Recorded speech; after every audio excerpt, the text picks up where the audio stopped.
This episode of Shooting Spaces is brought to you by Cloud Pano.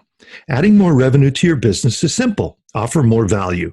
With cloudpano.com, you can create 360 virtual tours and present them to your clients quickly and efficiently. I have personally been using Cloud Pano for my 360 virtual tours, and I'm extremely happy with the product and the service. It only takes about 5 minutes to create a virtual tour on cloudpano.com, and your clients will be thrilled. Plus, with the active 360 community, you will be constantly supported by fellow digital media entrepreneurs just like you. Join the movement and try cloudpano.com today. Make sure to take advantage of your free 360 demo and pre-sell your first virtual tour client. Then grab a Pro Plus membership. Get started today for free at cloudpano.com.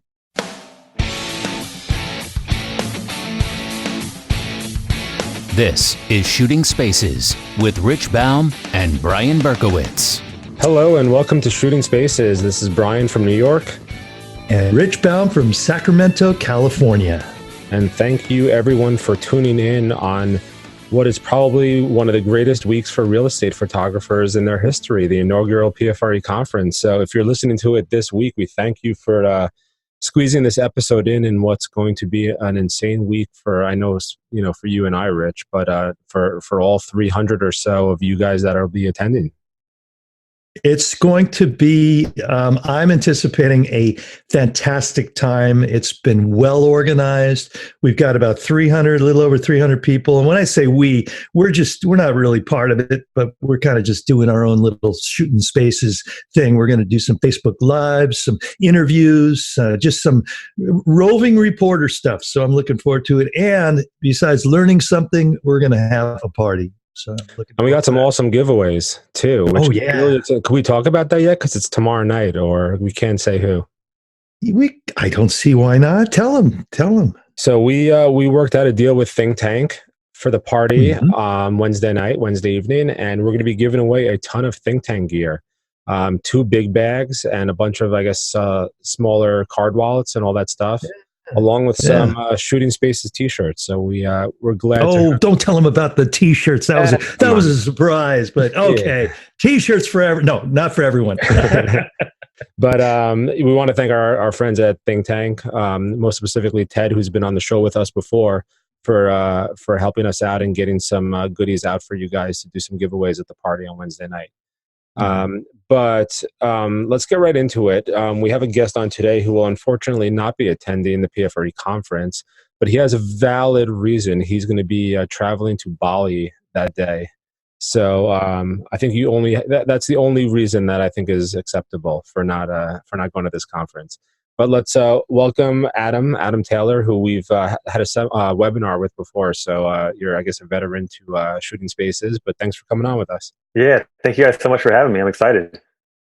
So we got a lot of specific topics that I want to discuss with you, not just general stuff. But before we get into that, I know you come from a commercial photography side of things. In sports, I guess, or not motorsports, but BMX and stuff like that. So why don't you just give us the brief history on how you got into this and how you got into photography, and then your transition from photography into Shooting Spaces, and then we'll discuss a couple of specific topics that I wanted to bring up with you. Sounds good. So born and raised right outside New Orleans. Originally got introduced to a camera on a 5th grade family vacation to New York City. So fell in love with taking pictures, like taking pictures of the skyline and the Statue of Liberty. From then on in 5th grade, I said I wanted to be a photographer when I grew up. Went to school actually for graphic design at LSU in Baton Rouge, Louisiana, and literally got my dream job right out of college. So that took me out here to Southern California, where I got a job working for Ride BMX magazine. At the time, it was the #1 BMX magazine in the world. And like I said, literally my dream job. So worked for them doing their website content for about 5.5 years, traveled all around the world, shooting photos and videos of the best BMX riders at X Games and other events and different things. Left that job after 5.5 years to kind of pursue just a more mobile freelance lifestyle. For about another 3 years, still did work in the action sports industry. And then decided I was actually tired of traveling and wanted to settle down a little bit. And I was thinking, what can I do to, keep using my talents as a photographer and make money, that kind of led me into fitness photography, which I dabbled in for a little while. And like while I was doing the fitness thing, I started shooting real estate as well. The idea being that I liked beautiful houses and wanted to kind of envision myself in my dream home more often. I was also looking for something that, wasn't a traveling type gig at the time. And another thing is I had a picture on my desktop background of my computer of this beautiful over the water bungalow in the Maldives. And I could tell that there was like a flash placed inside the bungalow as the shot was like taken from outside looking over the water. And I would just think to myself like every day, like, man, somebody got paid to shoot this photo. Why can't it be me? And so that was a big reason why I started shooting spaces as well. Like I said, it started with real estate, fairly quickly found that I didn't love it because it was too much rush. I wasn't into the service as much as I was as the artistic aspect. And I really liked working slow and being able to pay attention to the details and, get a beautiful composition and not have to just get in and out and back into a corner and make the room look big.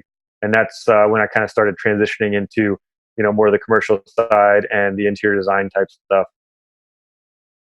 Cool stuff. Awesome. So there's two, major topics that I want to discuss with you and maybe enlighten people too. And those are licensing and the other one is working on retainer.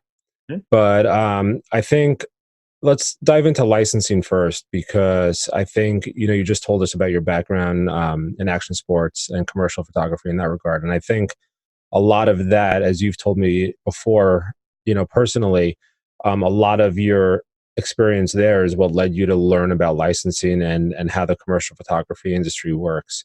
So, is that the case? Yeah, when I worked at the BMX magazine, I lived in Southern California where it's not cheap to live.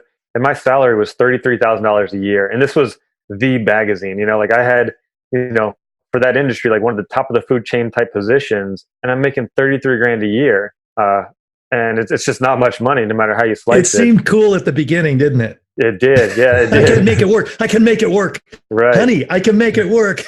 Well, to make it work, you had to hustle. And so one of the things I found myself doing really frequently was, if I was at X Games or another big event like the Do Tour, I'd be shooting like crazy and we'd use 40 photos on the website that I was shooting for. And it's like, all right, well, I've got tons of photos, hundreds more photos, but they're not doing anything. So I would go to, the guy that won, his sponsors, and say, hey, do you want to buy some of these photos or license some of these photos from this competition that your writer just won? And so that's kind of how it started. And even if it wasn't a competition, but just, a jam session somewhere, wherever I was just shooting, you could then go and try to sell those photos to the writer's sponsor. So that was kind of where I wet my beak, so to speak, on, repurposing or relicensing photos. And when did the light bulb go off? Fast forward how many years where you said, wow, I know how to do this in action sports, and now you're shooting interiors. It shouldn't be much different. Yeah. I'm almost ashamed to say the light bulb didn't go off very quickly. It took a while, and maybe it's a good thing because I probably didn't have the skills to back it up. And so had I started trying to reach out to people with, subpar photos, it might not have panned out that well, and who knows where it would have been. But with my retainer client that we'll talk about in a bit, one of the first things I noticed was a fireplace that was wrapped in these bricks that my client makes. And I zoomed in as I'm editing, and I could see the logo on the fireplace. And to be honest with you, a lot of times when I was editing photos for this particular client, I would Photoshop out the logos of other companies because I was thinking, oh, we're trying to advertise this company and not the other. But then with our social media coordinator, it was kind of like, hey, well, if we can tag these other companies, they might reshare them or whatever. And so as I zoomed in and saw this logo, I was like, man, like we're advertising this company too. And that's kind of where the light bulb went off, was this one particular fireplace photo. Reached out to that company saying, hey, I've got this great shot of your fireplace. Are you interested? And sure enough, they bought it. And when I say bought it, of course, I mean license it, obviously not buy the photo, but it's just easier to say to buy it. And that's kind of where it started. And then it just snowballed. And year to date, I just added it up before this call just to kind of have a number for you guys. But I'm right at about $11,000 of licensing sales this year off of interior photos. Well, I think that's that's an incredible number when you almost think about it as found money. I mean, you didn't do any work that you were doing before, and especially like it even depends how far you want to go back and look at it. I mean, that's literally 33% of what you were making right. First started in commercial photography, and you're literally making that as just I don't want to say pocket change, but it's extra income that, when you started this year, you didn't account for. When you set your goals, whatever, I don't know if you've reached your goals, but whatever there was, you've definitely hit them by over $11,000 now for money you didn't expect. So, it's definitely, pretty interesting take on what we do to consider that. And, we obviously dived really deep into this in the webinar and teaching people what to look for on the shoots as far as licensing and how to approach and get those images licensed. But I think the biggest thing is that it just changes your entire mindset when you're shooting. And Rich, I know you've said this before when you learn some things. You said this with Tony when he taught us with the composition webinar.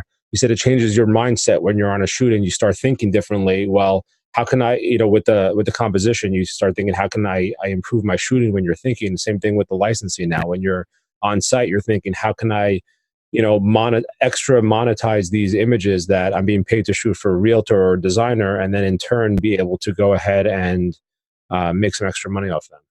Yeah, and I'll say one thing, and the hardest thing for me is, especially with real estate, and I'll use my air quotes again, real estate photography, we're always sort of under the gun with timing, and we got to get going, and we've got to go to our next house or whatever we're doing. So, but I want to say that once you put it into your head to think about it, it doesn't take a lot longer for you to do something as simple as switch a lens or turn your camera vertically to get a detail shot, and to take just a few extra shots. It really doesn't take that extra long to do. You just got to kind of think of it, internalize it, and make it part of your MO, what you're doing. And it's so easy to do. And then you've got your material, you got your shots, then you've got to go and market it, and you've got to think about that whole end of it. But you can certainly also go through your old shots. I mean, that's the greatest thing, as we learned in the webinar. And if anybody out there hasn't seen the webinar, we have that available for you, a full, about an hour and a half with Adam, and a lot of really incredible information to help you get into this. But I think once you start thinking of it, you will really embrace it, and it will just become part of what you're doing. You'll always be having a little bit of you looking at things a little differently, looking at a different composition, and and then you can make money from it. How fantastic is that? Yeah, Awesome. It's funny, kind of speaking to that point of that different mindset.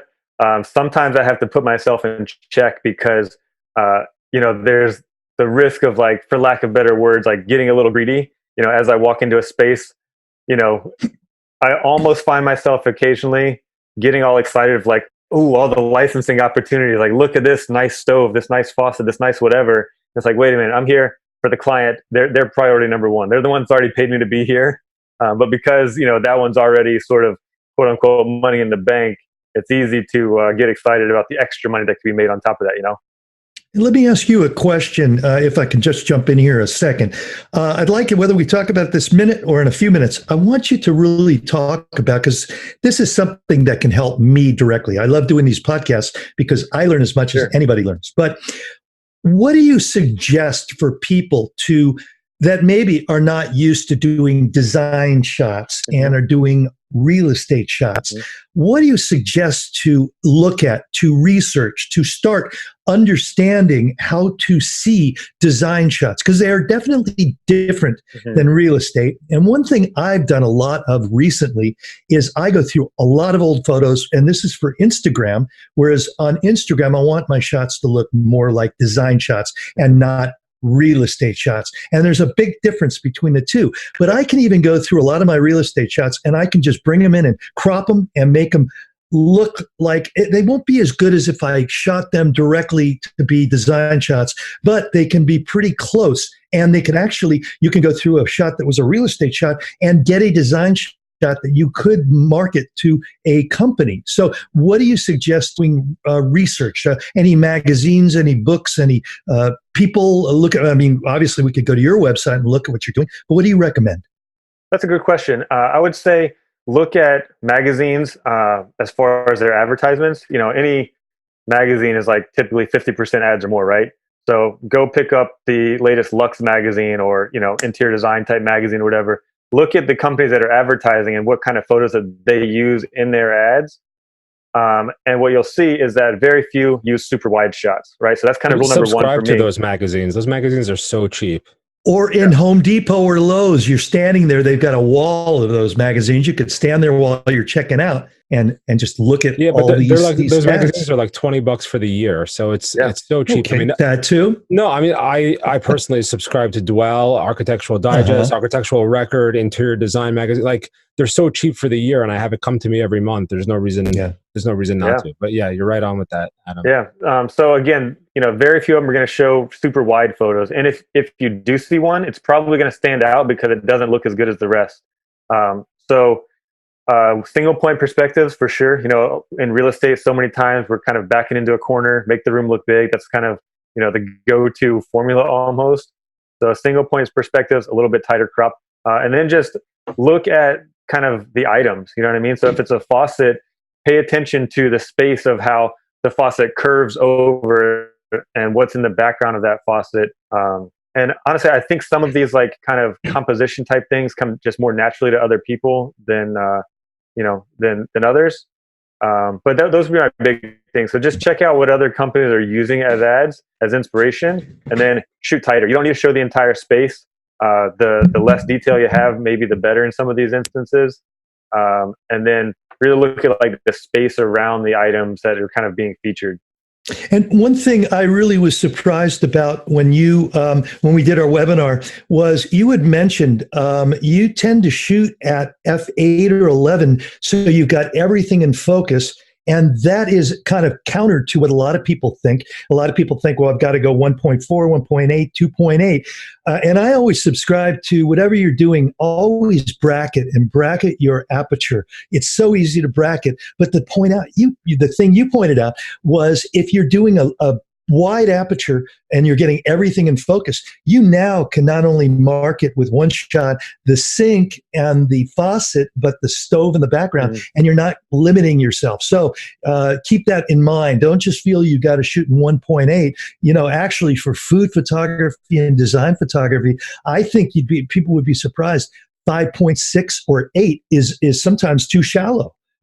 So it really depends on your focal length, your compression, things like that. So I found that really interesting to shoot where everything's in focus. Yeah, I almost always shoot an f13, honestly. 13. For some reason, I feel like that's my camera sweet spot. And it seems like, either the 24 to 70 lens or the 16 to 35 lens that I use, it seems like that's a good spot for me. And that's what I roll with. So yeah, almost always that, unless it's like a really small, tight bathroom or something, then I might drop down to like, 7.1 or 8 or something. But f13 whenever possible for me.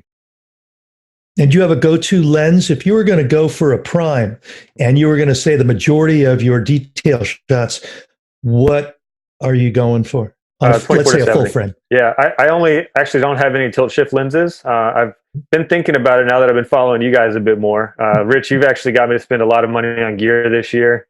So thanks for that. But a lot of it actually has been very helpful. So I actually do appreciate it. But no, I have the Canon 16 to 35, 24 to 70, and 70 to 200. And I do have like a little pancake type 50 millimeter lens that I use for very specific product shots with a certain client. I'd never ever use it. But yeah, the 24 to 70, like in between like the 35 to 40 millimeter range is where I find myself shooting most often. And that's kind of, I don't know, my particular taste. Yeah, no, that range is perfect. When I first started transitioning to doing more design work, but I guess an exercise that I found myself doing just to kind of get out of that shoot as wide as you can mindset was, I have a 24 and 17 tilt shift, but at the time I also had the 24-70, but I would take the 2-time extender and put it on my 24 tilt shift, which gave me a 48. And what I would do just to start thinking a little bit more in detail, if you want to call it that, was as I was looking to compose, I would use that as a starting point versus my 24, which is what I always use. I always use a 24 in my real estate stuff, unless I'm shooting like a small powder room or something like that. But all of a sudden, I just bumped myself up to a 48, or like you said, a 50 equivalent, which is almost the same thing. And that starts to give you a different perspective and starts to allow you to look at things a little bit differently. And then if I felt, all right, I'm too close, I need to go back, then I can go back to a 24 or even put the 2-time extender onto my 17 and give myself a 35. Now, I lose a little bit of the sharpness putting the 2-time extender onto the 17, but nothing I've never felt is not suitable to deliver to a client. But I think, like you said, you have a 24 to 70, put that on if you want to start doing work that might be licensable, and put it on a 50 or 40, even around that area, and just kind of start composing that way, and then zoom out if you need to. But it's a good exercise to kind of get you out of that shoot from the corner wide mindset and start looking, like you said, 1 point, with a anywhere from 40 to 60, I guess, is a good starting point. Quick little side anecdote here about this shoot from the corner type mindset. So when I first started shooting real estate, I would shoot 1 point perspectives, and I started looking at other people, what they were doing, and everybody was from the corner. And I was like, well, I guess I shouldn't be doing this. Like, maybe my first instinct isn't really the right one. And so I forced myself to start shooting from the corner, and not realizing that it's actually not what I liked. And there was no reason why I couldn't keep doing 1 point perspectives. I was just trying to follow the crowd and what I saw other people doing, and thanks to your post, Brian, a couple of days ago on one of the Facebook groups, I kind of realized that and remembered that I used to do that, because, my first shot ever of a kitchen that I just like practiced on my friend's kitchen was a single point perspective. And it made me realize, like, oh yeah, I used to do that. And I forced myself to stop doing it because I thought that was what you had to do to shoot real estate. Yeah. That was a post in your group, Rich, that I put up last week with my, I guess my first interior shoot I ever did back in 2013. And it's funny because that kitchen shop, which looked horrible. Rich is holding himself from throwing up. It was better than my first shoot, buddy. I bow down to you, sir. Because I texted it to Adam after, and I said, "You think Wolf will license this shot?" Because there was a Wolf stove in it. But let me add in another thing too. I want to say, you had mentioned though, Adam, that I got you interested in getting a tilt chip. We have interviewed a guy. I don't know if you follow him, Larry Arnall. I listened to the interview and I was like, thank you. Somebody else doesn't use a tilt shift. So dude he's great. He is still, to me, the go-to guy for what it is. And I would consider his stuff not necessarily detail photography, but definitely design, all high-end design. And he said he doesn't use tilt shifts and he uses a 2470. So remember, you don't have to do that. And you can get by what you're doing. And I just want to say also, people that are just starting to do this, try this. Next time you have a real estate shoot, and when you have a minute, after you go shooting with your lights and your tripod, go get your 2470 and just handhold it and walk around and look at the shots and then compose, pop off a few design shots, and then see where that goes, see what the results are. And you can do it. It's super easy, super fun. And it really doesn't take that much time. I mean, I'm talking 5 minutes. I can shoot 20 design shots, not great ones, but I can shoot the whole kitchen and the living room, with a lens. And I don't have to have a tripod. I don't have to have anything. No lighting. I'll just do it all ambient. So, well, that's the thing with the cameras nowadays. The dynamic range is so superb that you can walk around handheld and get shots that, with really, if you know what you're doing, in Lightroom and Photoshop, you can come out with some incredible results. I posted shots that I've said these are single exposure handhelds, and sometimes they look great. Mm-hmm. Yeah, I don't do the handheld stuff ever necessarily. So for me, I'm always on tripod, always, doing flash plus ambient and stuff. But to your point about the tilt shift, Rich, I heard that interview and I was like, so thankful that I heard like a legit dude that was, high up in the game, like saying that he doesn't have the need for one. Where I kind of see not a need, but a desire for one is twofold. When I'm on site with a client and I line up a shot and I intentionally tilt the camera down and the verticals go all wonky and it looks like a fun house, I'm telling the client, like, hey, you got to use your imagination here. I know this doesn't look good when you look at it right now. And maybe to them, they don't even realize the verticals are supposed to be straight. But I'm like almost embarrassed to like show them my iPad as we're like lining up the shot, because to me, I'm like, I know I'm going to fix this, but right now it looks pretty bad, That's number one. Number two is that for my retainer client, they make bricks and tiles and I shoot a lot of flooring. where I need to angle the camera down and like really focus on what the tile floor is. So for that reason, I feel like it might come in handy. It gives you more flexibility, and especially if you were like doing architecture and you're outside and you have to get really tall buildings, so that kind of stuff. It's great to have, but it's also good, especially for me with tilt shifts, to not have to use a tilt shift and to not think that I need to use a tilt shift. So and it's just really a whole great. I'm so excited because I want everybody out there in podcast land to really start thinking about this and try it, because it's not only make money and whatever, it's fun, and it's really, really, it gives you, it breaks things up really, really nice. This episode is brought to you by HD Photo Hub. With modern marketing tools for your clients and a powerful back office to help you stay organized and efficient, HD Photo Hub is the secret weapon of successful real estate photographers everywhere. When you register with promo code Shooting Spaces, you'll get a free total marketing kit for your first property. Check them out at hdphotohub.com. HD Photo Hub, where great photos become powerful marketing. That's hdphotohub.com. I want to shift gears for, I guess, the last half of our little conversation here and talk about, because you just mentioned this, your retainer client. That is something that I don't want to say not many, probably no one really that I know besides you does this. And it's a pretty interesting concept, and it gives you some nice, consistent work. So for people that might not be familiar with retainer work, why don't you explain the whole concept and how you got started with your retainer client? And then maybe at the end, you can give some advice for people that might be interested in trying that or looking for a retainer client. Yeah, I think this is a really good topic to cover. I have a ton to say about it.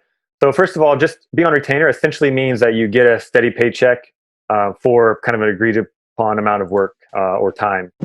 So for me, I'm on contract with a company called Arto, ARTO. You can check them out at arto.com. They are a manufacturer of bricks and tiles. They make ceramic products and concrete products, indoor, outdoor, residential, commercial. They run the gamut. They have a ton of different products. And so they pay me essentially a set salary. I'm not a W-2 employee. I'm still an independent contractor. I don't go to their office on a regular basis, but I get a steady paycheck from them of a predetermined number, and it's money that I know is coming in. So the way this came about is, as I said, I was kind of doing fitness stuff. I was kind of doing real estate stuff. I was really trying to find my next, career path, I guess you could say, because I had a few years there where I was sort of just floundering around, and I was still making a living, doing photography, but I was just doing so many different things, and I didn't have a real clear direction. And I got to the point where I just got married. My wife and I were traveling around the world for 4 months on kind of an extended honeymoon. My wife was pregnant at the time. And when I was coming home from this 4-month trip around the world, I didn't have any income coming in. And I didn't want to go back to just winging it with a kid on the way. So on the tail end of my trip around the world, I actually put together a resume and started applying for full-time jobs for the first time in a decade. It was the first time I'd made a resume since college. And, part of me kind of felt like, man, here I am. I'm about to go sell my soul because I have a kid on the way. I'm not going to be freelance anymore, And I guess I had come to accept that, but deep down inside, I knew it wasn't what I really wanted, because I knew that, kind of a free and flexible lifestyle was very important to me. But again, I had a wife and a kid, so here we go, bite the bullet. Started sending out resumes, and some of the companies that I was applying for content creation, photo and video stuff, were saying that they wanted people that knew how to make Facebook viral videos. And I was like, well, I've never done a Facebook video per se, but obviously I know how to make one. I've got the video editing skills. So what I did was make a Facebook video resume. So while in an Airbnb in Poland on our last leg of the trip around the world, I put together this video that was kind of just telling my life story, my career story, and essentially a resume in video form. But it also talked about, my adventures around the world with swimming with sharks and hiking volcanoes and, doing all this cool stuff that I've been able to do by having a free and flexible lifestyle. Posted that with a simple caption that said, I'm about to be a dad and I need a job. Please share. Overnight, it got 25,000 views, 150 shares, and tons of comments. One of the people that saw the video was a guy that went to the CrossFit gym that I was a member at the time. I had done a couple of one-off photo shoots for him. He owned a brick and tile company. He emailed me and said, hey, what do I need to do to keep you freelance? And I was like, don't even know how to react to this. Like my jaw just dropped. I was like, what does this even mean? It's like such a brief email, but to me, the intent behind it was huge. So, I wrote back, I was like, I don't understand. And he basically said, in just as many words, you don't want to be, an employee. I know you want to be freelance, and I want more content. Let's see if we can work together. Like, wow, okay. So I got home from this trip, set up a meeting with him. And he had this big idea that, hey, robots and automation and outsourcing are coming. Here we are, a manufacturer in Los Angeles County making high-end luxury products. We need to, be a visual company. We need to be storytellers in order to sell our products more. And the way I always tell this to people is that Red Bull sells energy drinks by putting on BMX events, not by, saying how great their drink is, right? So he wanted to create content in order to sell his tiles. And so I kind of saw his vision. I understood like where he was coming from. He was a big follower of Gary Vee and, content creator out there in the marketing world. So he had a list of about, I think at the time, like 19 different video topics he wanted to cover, plus the list of like 5 or 6 places he wanted to photograph. And I knew that he wasn't looking for like super high end, like corporate videos, right? He wanted, a little bit more gritty, like less polished stuff. So again, I had a kid on the way, and we were like, okay, let's work out a deal for 3 months. We'll accomplish these videos and these photo shoots in these 3 months. The price is going to be $5,000 a month for 3 months.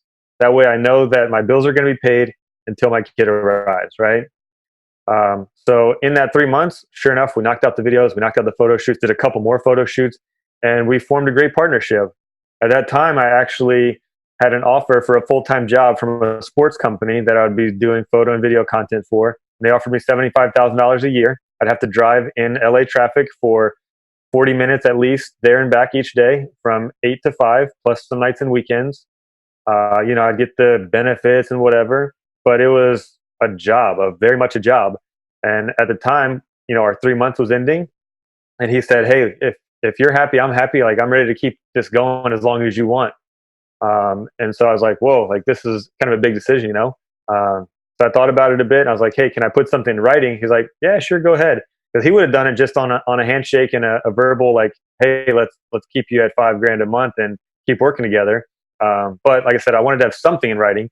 So I literally like had this conversation with him in person, went to the next room, typed out like probably 10 or 12 lines on a paper, had him print it. We both signed it on the spot, and we've been working together now for 2.5 years. So with the contract, it essentially says that I will work roughly 30 hours a week, give or take, that I create photo and video content, sometimes other stuff. And now it has also transformed into me doing some graphic design for them. But they pay me $5,000 a month and get paid, 2 times a month, direct deposited. So I know that I have this, base salary, if you want to call it that. That again is like almost double what my full-time salary was back in the day with the BMX company. And it's worked out amazing. And here's the cool part about it is that I wasn't as good as I am now 2.5 years ago. And part of the reason I got so good is because I had someone paying me to go out and learn. They already believed in me. They already thought that I was good enough for them. So here I am doing 50 plus photo shoots a year with no client standing over my shoulder, no pressure of getting in and out of the house super fast to get the real estate company happy with their photos or whatever. I'm spending my time really taking these, nice shots, and I just kept getting better and better and better. And so the great part about it is that they don't want to stifle me from working with other people. They encourage me to do other business. They help me, by giving me testimonies or referrals or whatever. And they totally support all that. And like I said, I've just gotten better over the years, and I've gotten to the point now where I can, get some really great other clients, be it builders or architects or designers, and then still license the photos too.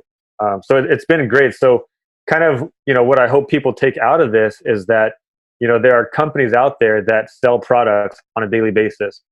Realtors, probably don't sell houses, most of them, on a daily basis. Interior designers don't have a project every single week. But product companies sell lots and lots of products. They sell them every single day, all day. And they need content.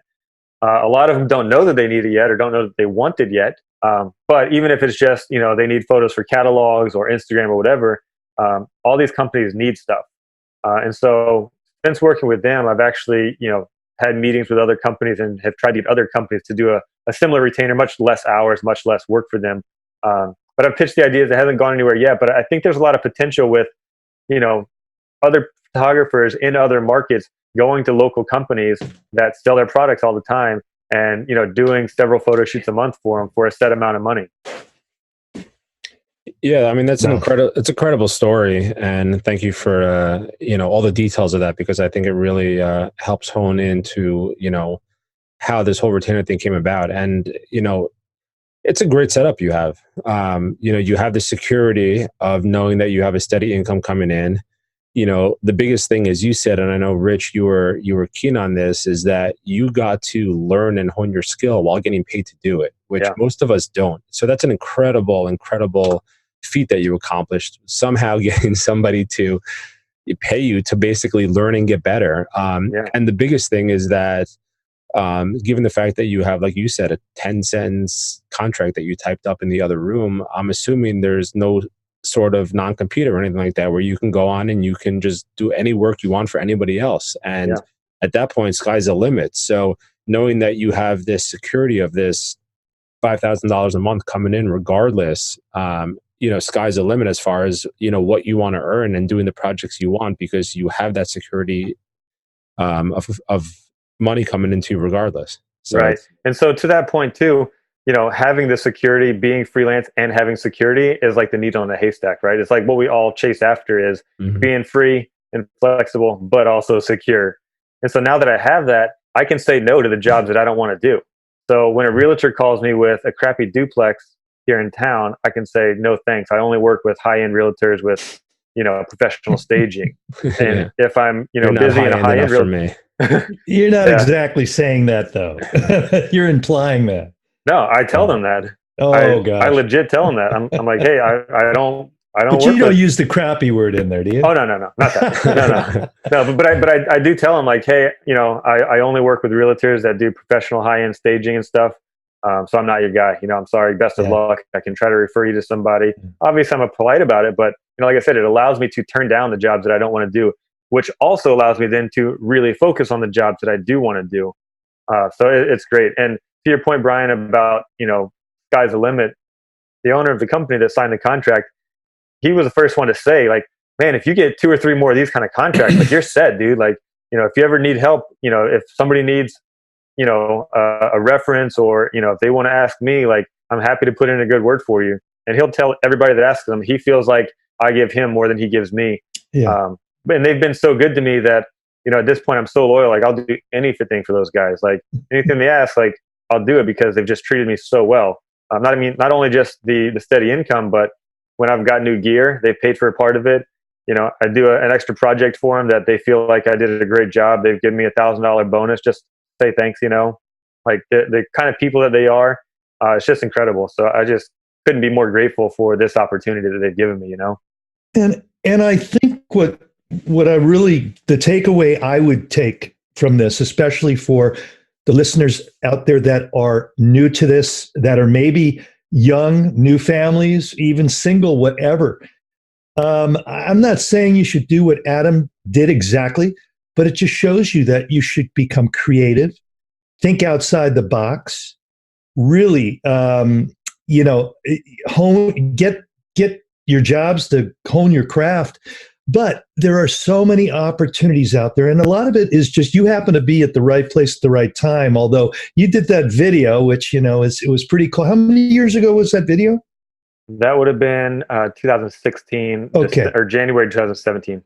And that's, that the world has blown up video wise like that since 2016. So I'm not even sure it's as appropriate now as it was then, but it just goes to show you that really brainstorm with your partner, with your friends that you have, and think of other ways of getting work. Because I know personally the traditional way to go out and beat the pavement and go do presentations and things never worked for me. I'm not saying for you not to do it, but I think what has worked best for me is getting creative, relationships, and being at the right place. It's a little bit of kismet, just being at the right place at the right time. Yeah, and show up on time and do your job and deliver well. All that other stuff is just in any business. So. Yeah, you definitely have to have the skills to back it up for sure. Yeah. But that video was just one thing that I did. Again, I was sending out resumes. I was, reaching out to people. Like, that video was one of many things that I threw out there, and that happened to be the one that stuck. Yeah. Got me thinking. Yeah, good. Yeah. Cool. Well, we're running low on time, but there was one final question I wanted to ask you as you prepare to depart on your vacation. You're going to Bali for how long? 5 weeks. So that was part of my question, and this is, I think we've had this on an Ask the Guys, Rich, if I'm not mistaken, a long time ago. One of the first Ask the Guys we had, probably a year and a half ago. But somebody, I couldn't even remember who, but somebody asked about, what do you do when you go on vacation? So, but you're not going on vacation for a week. You're going away for 5 weeks. Yeah. So how do you handle that? How do you handle that with your clients? How do you handle, I mean, I know you have one major client, you can call them, which is Ardo, which you just said, but even your other clients, how do you let them know I'm going to be out of town for over a month? Everything's got to just kind of go on hold. Yeah, good question. So with Ardo, again, best case scenario, I don't even have to ask, you know what I mean? I just tell them, hey, I'm going to be gone. Here's what I'll be doing while I leave. And they just trust it. So for Ardo, I've filmed some videos. I've got some photos that I can edit. So I have a couple of projects on my plate there and some graphic design stuff for them that I'll be doing while I'm gone. So again, I'll be gone 5 weeks and I'll make over $5,000 from Ardo. So boom, money in the bank.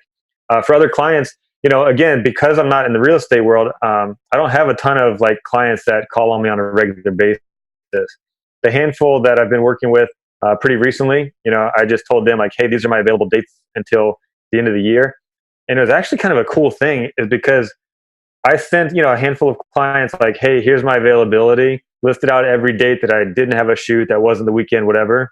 And it almost seemed like it created this sense of urgency where it's oh shoot, I need to get this booked. And so for the last couple of weeks, I've been booked more solid than I've ever been booked in my life. So maybe it's a good thing, actually. I don't know. But other than that, I mean, I just tell them hey, I'm going to be gone. I'm spending time with my family. I even actually sent out a MailChimp campaign to, my email list saying, family is important to me. I'm going to spend time with my family, see you next year kind of thing.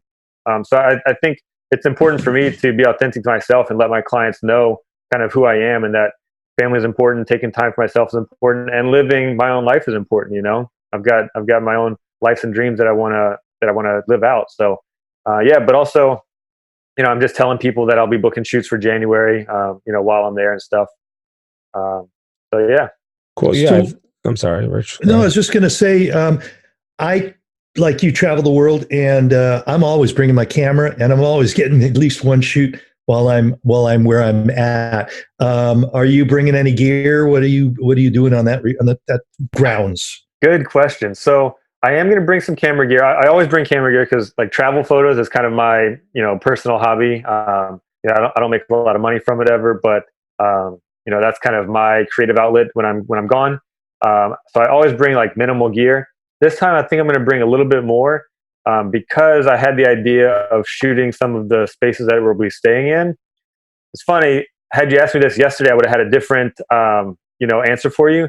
But I literally had a 35-minute phone call with one of the ladies that owns the Airbnb that I'll be staying in for the first 2 weeks, because I was going to try to get the second week for free for shooting the house for. We rented a nice 3-bedroom house with a pool and a big yard. It's right on the beach.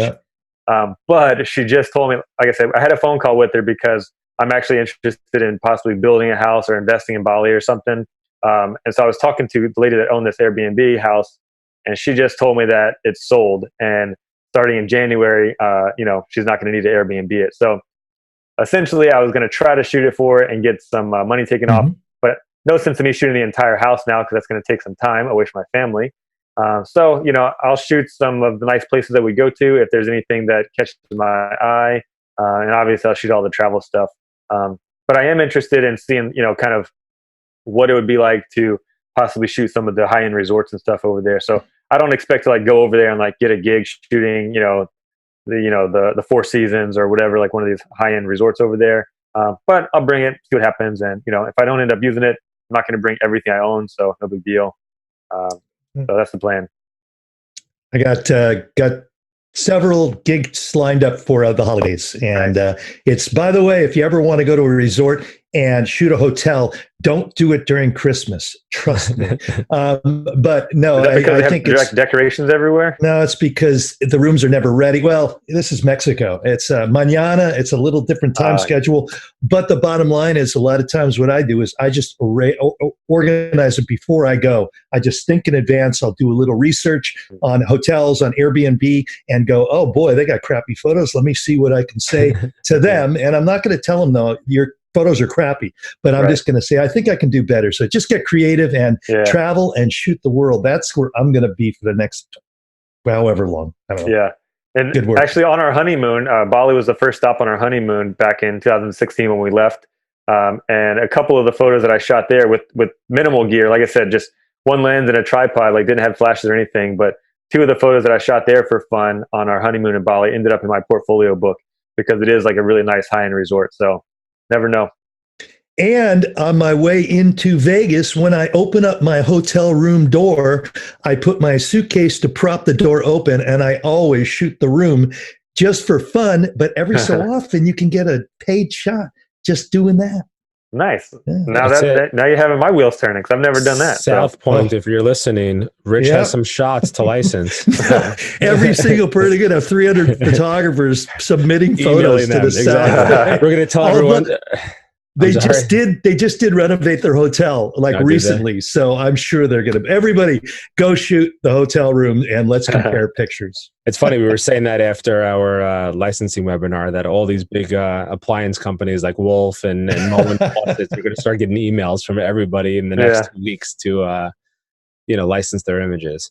Yeah. But cool. Well, thank you for your time, Adam. I just want to remind everyone the webinar we did with you, I guess it was about 2 months ago, is available through our site, learn.shootingspaces.net. And, like Rich said, it's an hour and a half, covers everything from how to change your mindset on shoot day to learning what to take to how to approach these companies about licensing, contracts, and delivery and all that stuff. So it's a pretty intensive workshop. And we have the PDF available of your entire presentation. So once you watch it and you just want to, go back and, relook at something, the notes are all there. So it's pretty intuitive. And, I think out of all the webinars we've done, this might give you the quickest return on investment. Because, I know of people that have made money that have told me after they bought the webinar within a week, they've made some money. And, it's so easy. Like, I shot for 2 weeks ago, Rich, I was talking to you that night. I shot a big commercial building for a landscape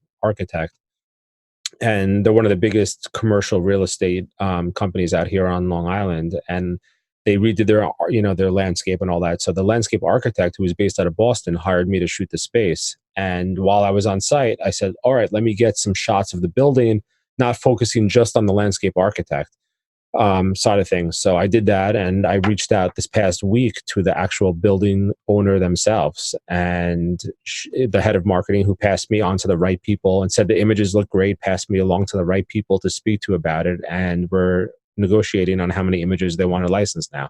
So just changing that mindset on site is, like my client was in Boston. I had all the time in the world. I was there. There was no one over my shoulder. I got what he needed. And then I just spent an extra hour just shooting shots of the building, and it gave me opened opportunities for me that I wouldn't have otherwise got. So. That's awesome. I want to include 5 minutes. Oh, sorry, Rich, go ahead. No, you go ahead. Literally 5 minutes before we jumped on this podcast, I got an email saying that this other tub and faucet company is going to license photos. So literally 5 minutes before we jumped on here, I made an extra $650. And this was a shoot that I did last week for an interior design and building client. And while I was on site, I knew I had a great shot of this bathtub. I did a little behind the scenes, like on my Instagram story, and tagged that company just so that they kind of knew what was coming. And sure enough, within minutes, they were like, hey, we like this shot. Send us an email, And it's a company I had already licensed to before, so I had a relationship with them. But yeah, easy money. I love it. And the cool thing is, if you buy the webinar and watch towards the end, you will see about a new service that Adam is offering where he will negotiate and license images on your behalf. So, when you purchase the webinar, just watch towards the end and you'll see a little bit about that, and you can send some information to Adam to take care of all the, I don't want to call it paperwork, but all the the back end, the gritty, legwork. the gritty work. Yeah. For you. Can I mention that for a quick second? Sure.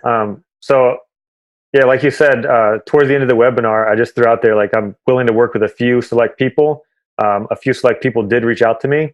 And one of the photographers that I started working with, since the webinar, it's been less than 2 months.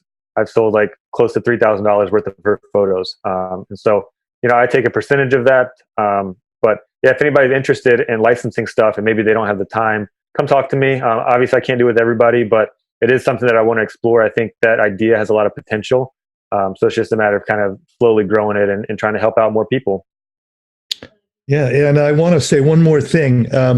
The value of that webinar, I'm not just saying how great our webinars are, but this webinar was so pertinent and made so much sense and so direct. And you made a PDF, we've mentioned it, but you made a PDF, just a folder of all these things that just lay everything out for you. It's incredible. I commended you so much regarding that because I had not really spent time looking at it before the webinar. But man, that webinar alone is just so packed full of really great information that is just directly related to you going out the next day and licensing your images. So awesome stuff. If you watch it and don't make money in the next week or two, it's only your fault, Yep. Yeah. Cool. All right. So Adam, we want to thank you for coming on and definitely giving some insight to two different takes on the industry. Working on retainer and obviously licensing, because most of our interviewees, we usually discuss gear. Yeah, we're all gearheads and we discuss the typical technique and stuff. But we wanted to bring you on specifically for licensing because we know you're an expert in that, and we've talked to you about that before. But also the retainer thing, which we haven't really dived into. So it was good to hear your story with that, and it's kind of inspiring, to be honest. So thanks for coming on, and we hope you have a good time in Bali. I mean, I'm jealous. I mean, I guess we're in Vegas, but it's not Bali. Yeah. Well, thank you. And if you guys want to follow up with me or anything, I'm on social media, just Instagram at Adam Taylor Photos. And of course, you can check out my work at adamtaylorphotos.com as well. But yeah, thank you guys so much for having me. I always enjoy talking to you guys. And, thanks even going further back just for doing these Facebook communities, because honestly, until fairly recently, I didn't really have other people in my network that do what I do to talk to. So just having you guys as now friends that I can, shoot text messages back and forth with and stuff, it's been awesome. So I appreciate what you guys are doing.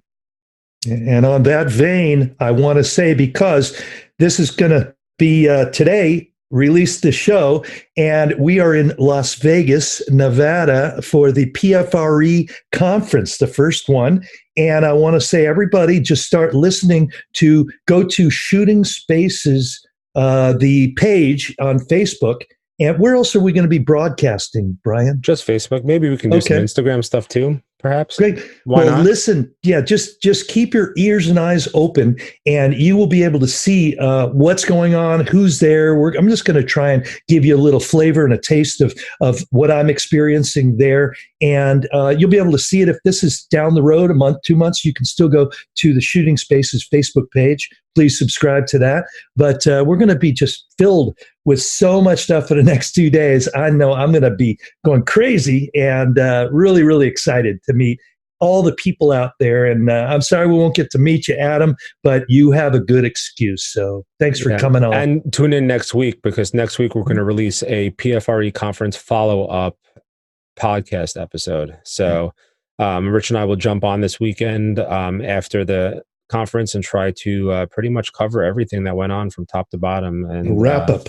Make those people that couldn't be there, including you, Adam, a little jealous. So yeah, and our goal is to show everybody what a great time, not only educationally, but enjoyment. What a great time.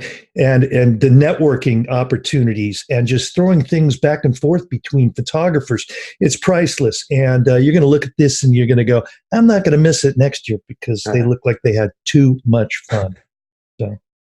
All right, cool. So thanks everyone for listening. If you're out in Vegas, definitely come say hi to Rich and I. We'll be around for the next couple of days, and hopefully we'll have a drink together at the party tomorrow night. Yeah, awesome. And I just want to say, please subscribe to Shooting Spaces, our podcast. Do all the channels. Check out shootingspaces.com, Shooting Spaces By the way, I did a video and I got all the com and net screwed up, but I put a little disclaimer down there. So it's shootingspacespodcast.com or shootingspaces.net where you can get our webinars and all that fun stuff. We got to work on that. It doesn't roll off the tongue, and I've only said it a couple of times, but I just want to say, go out there and shoot smarter. Everybody's going to have a great time in this thing, but if you're not there, still enjoy it and be sure to check us out and check out Ask the Guys, the 90-second. You can record a 90-second question and we'll answer it for you. And we'll have other guests like Adam on in the future. 2020 is going to be an awesome year. I am jazzed about that. A lot of exciting things coming up. And I just want to say thank you for joining us and go out there and shoot some spaces. This episode of Shooting Spaces is brought to you by iGuide. iGuide makes it easy for you to quickly capture laser-accurate room measurements and square footage calculations, immersive 3D tours, detailed floor plans, and offer a complete listing solution to real estate agents and brokers. With iGuide, you stand out from your competition. Get your first 3 standard iGuide tours free by adding Shooting Spaces in the referral section at purchase.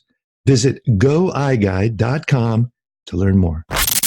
This has been Shooting Spaces. For more episodes, visit shootingspacespodcast.com and visit our education site at shootingspaces.net.